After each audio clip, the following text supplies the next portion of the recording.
Alexandre Dubé. Aussi véridique et authentique que son information. J'ai une question pour vous deux. Benoît Dutrisac. Je suis là pour aider. Qu'est-ce qu'ils veulent, Mario? Mario Dumont. Une réduction de la tâche puis une augmentation de salaire. Ben, c'est cave. C'est des crapus. C'est cave, dire ça. Ils ont tellement tout. Non, ils ont déjà eu plus. La rencontre Dutrisac-Dumont. Fais un petit effort.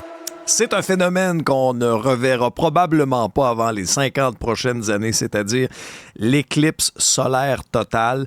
Benoît, Mario, bonjour à vous deux. Benoît, t'es prêt? Allô? Parfait. Moi, je suis prêt. Je vois rien pendant Ben non. Mais je suis prêt. Avertissez-moi quand ça va arriver. Ah oui, non, mais je suis content que t'aies tes lunettes.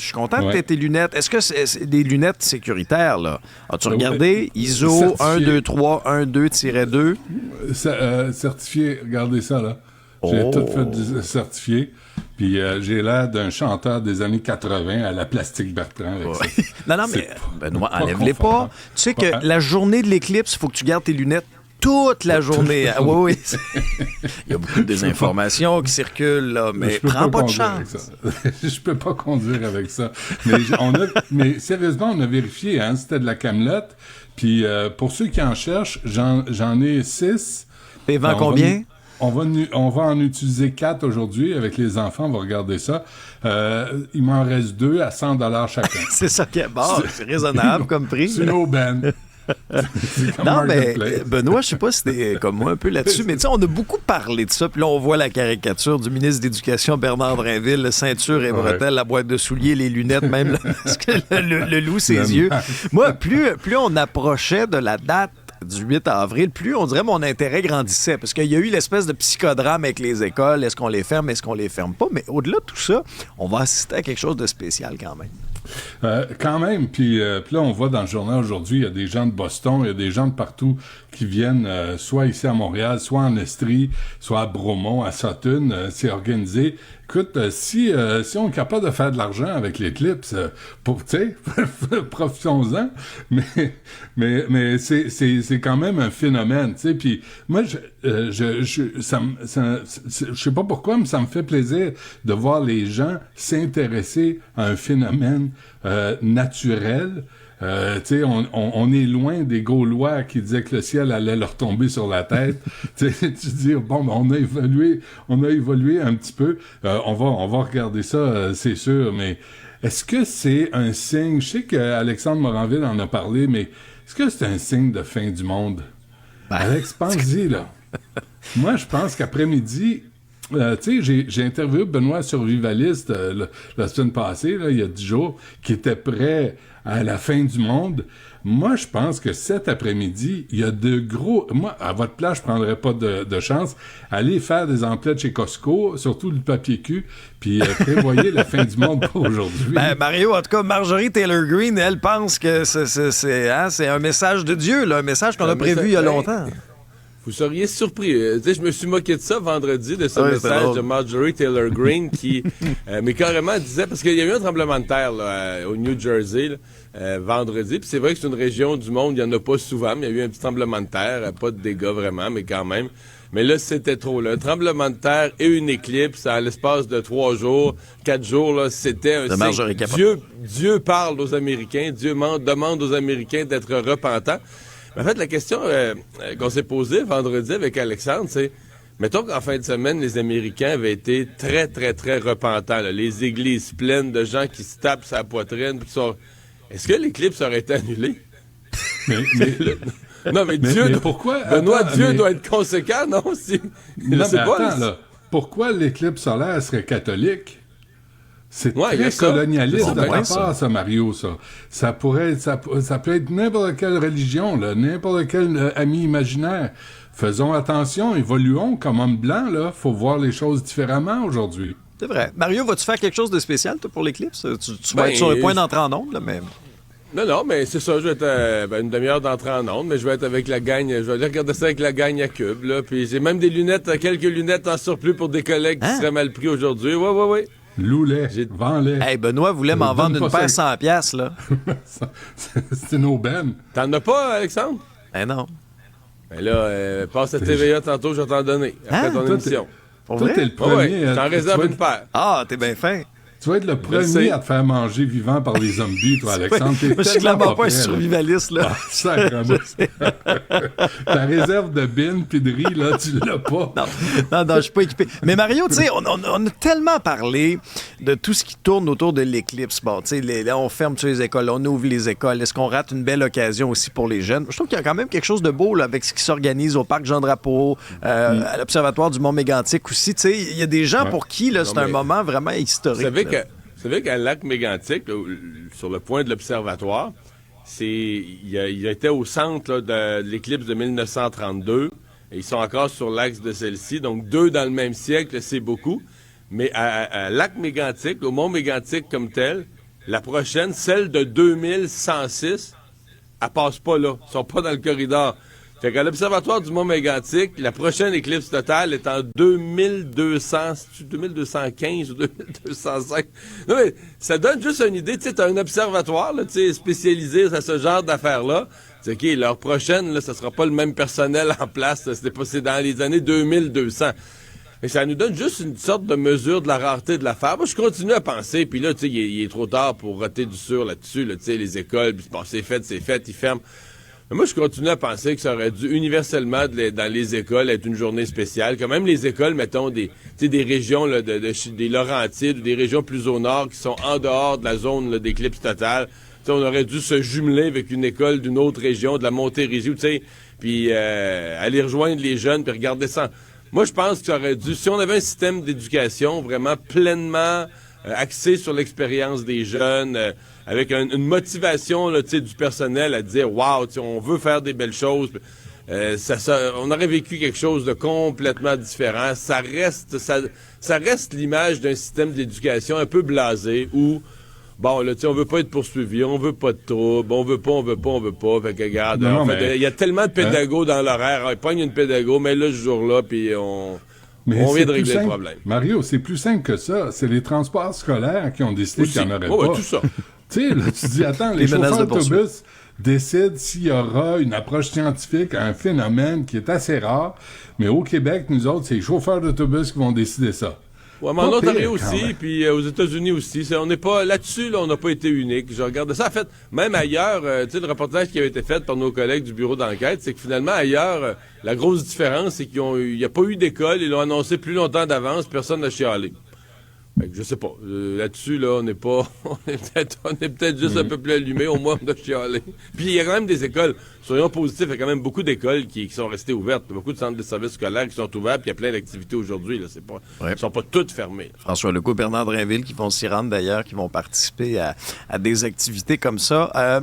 Mario, à chaque jour, il y a une annonce prébudgétaire de Justin Trudeau dans son striptease avant la date du 16 avril prochain. Et parallèlement à tout ça, là, il y a Pierre Poilievre qui a écrit une lettre à Justin Trudeau. Essentiellement, il dit, vous n'en valez pas le coup, vous n'en valez pas la peine et vous êtes responsable là, de l'état désastreux des finances au Canada. Et la crise du logement aussi. Ouais, bon, on s'entend que quand Pierre Poilievre fait le bilan de Justin Trudeau, il y a une coche d'exagération. C'est pas unique quand on est dans l'opposition, mais c'est particulièrement vrai pour monsieur Poilievre. Là. Tout est de la faute. L'inflation, l'inflation est mondiale. Est-ce que Justin Trudeau, en dépensant trop, a contribué davantage? Peut-être. Probablement. Probablement qu'il y a de ça. Mais bon, est-ce que Justin Trudeau est seul responsable de l'inflation? Je pense pas. Maintenant, il y a 3 demandes précises quand même du chef conservateur. Une qui ne nous touche pas directement au Québec, la taxe carbone là, sur les agricultures. Il dit sur l'agriculture et donc sur le prix de la nourriture. Considère que quand tu charges la taxe carbone en agriculture ou dans le transport, par exemple, des biens... des productions agricoles, là, c'est ce qui finit par se ramasser sur les tablettes à l'épicerie. Deuxième chose, demande au gouvernement là, sa politique que lui veut appliquer, de dire on dépense pas un sou si on le coupe pas ailleurs. Donc, pas de nouvelles dépenses publiques qui soient financées par de l'endettement. Si tu mets une nouvelle dépense publique, mais tu coupes d'autres choses ailleurs. Et finalement, sa politique sur le logement, là, plus de bureaucratie, on construit des logements. Donc, c'est une intervention valable, mais disons que c'est... c'est drôle parce qu'il tape tellement toujours sur le même clou. Tu dis, OK, même quand il fait ses demandes pré-budgétaires, il répète les mêmes slogans, le gros bon sens, Justin Trudeau, vous n'en valez pas le coup. Ouais, puis il tape sur les mêmes clous. Il fait bien parce que ça marche. Puis une lettre, il manque 2 mots, hein, une lettre de bêtise. À Justin Trudeau, là, il n'y a rien de cordial là-dedans. On lève les poings. Puis juste faire un tour rapide, là, je suis allé voir. Puis corrigez-moi s'il m'en manque, là. Mais jusqu'à maintenant, là, Justin Trudeau annonce 2,4 milliards pour l'intelligence artificielle. Il y a eu 15 millions pour un fonds de protection de la Charte canadienne des droits des locataires, 600 millions en innovation, construction de logements, 1 milliard en garderie, 15 milliards en prêts pour la construction, 1 milliard en alimentation scolaire, puis 1,5 milliard pour le logement. Il y en a beaucoup pour le logement. C'est vraiment beaucoup d'argent, ça, là. Alors, on frôle les quoi, 30 milliards fou. À peu près, là? En annonce, quelques jours? Parce que c'est dur de tout additionner, parce qu'exemple, le 15 milliards de prêts que Benoît vient de mentionner, ça, c'est des prêts pour 15 milliards, ça coûte pas au gouvernement, dans le budget de l'année en cours, ça coûte pas un vrai 15 milliards. C'est remboursé. C'est remboursé. Oui, non, on comprend. On met de l'argent à risque, mais on ne dépense pas comme une dépense là, courante dans l'année. La seule affaire, c'est tout. Moi, ce qui me fait capoter, c'est que c'est tout de l'argent emprunté. Tu annonces des nouveaux programmes, mais t'es déjà en déficit. Fait que bon, peut-être qu'on dira dans certains cas, tout ce qui est logement, il y a urgence, il y a péril dans la demeure, mais comme t'annonces des nouveaux programmes, des nouvelles affaires, puis t'as pas un sou en banque. C'est tout. Là, le déficit va être à combien? C'est un peu ça la loterie, là. On se demande, le déficit va être à combien? Là, par contre, on a une journée de congé pour les annonces. Mercredi. Oh! M. Trudeau va devoir aller témoigner à la commission sur l'ingérence. Il va être témoin là. Fait que ça, c'est peut-être qu'on économise. Peut-être que la commission nous fait économiser 1 milliard ou 2. Je ne sais pas. Il y a une journée qui ne peut pas faire d'annonce. Il va en faire 2 jeudis, c'est pas grave. Il va s'en prendre le lendemain. Benoît garde la foi, lui. 2 pour 1 le lendemain. Tous les jours, il va nous annoncer. Benoît, l'Arabie Saoudite va accueillir les joueuses professionnelles de tennis pour les Masters de 2024 à 2026. Est-ce que tu penses de ça?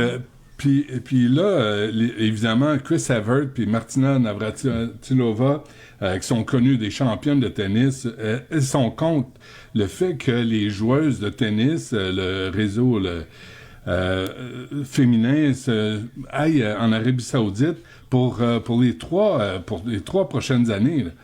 Et là, c'est un débat de société là, qui s'amorce, parce qu'on l'a vu, là, l'Arabie Saoudite a financé la Formule 1, le soccer, le golf. Là, ils sont rendus au tennis. Benoît, et là, il y a des gens ils veulent avoir des jeux d'hiver.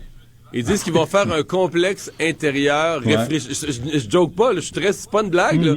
Dans le désert où il fait, mettons, 40 degrés Celsius, ils vont construire un complexe réfrigéré pour faire des sports d'hiver. Puis pour parce qu'ils veulent tout avoir les sports. Et là, Gary Bettman se dit, peut-être on va faire une équipe en Arabie Saoudite, pas à Québec. Avant Québec. Mais avant les Québec, Nordiques de l'Arabie Saoudite. Mais écoutez, il y a de l'argent là-dedans, là. C'est écœurant. Puis là, tu te rends compte que les athlètes, c'est des guidounes. Ils ont à peu près aucun principe. Puis là, où va l'argent? On va voir les athlètes et l'organisation de tennis. Et dans ce cas-là, puis c'est drôle comment, parce que les hommes, ça a été accepté, là. Les hommes y vont, mais les femmes, est-ce qu'on va demander aux femmes d'avoir plus de principes que les hommes?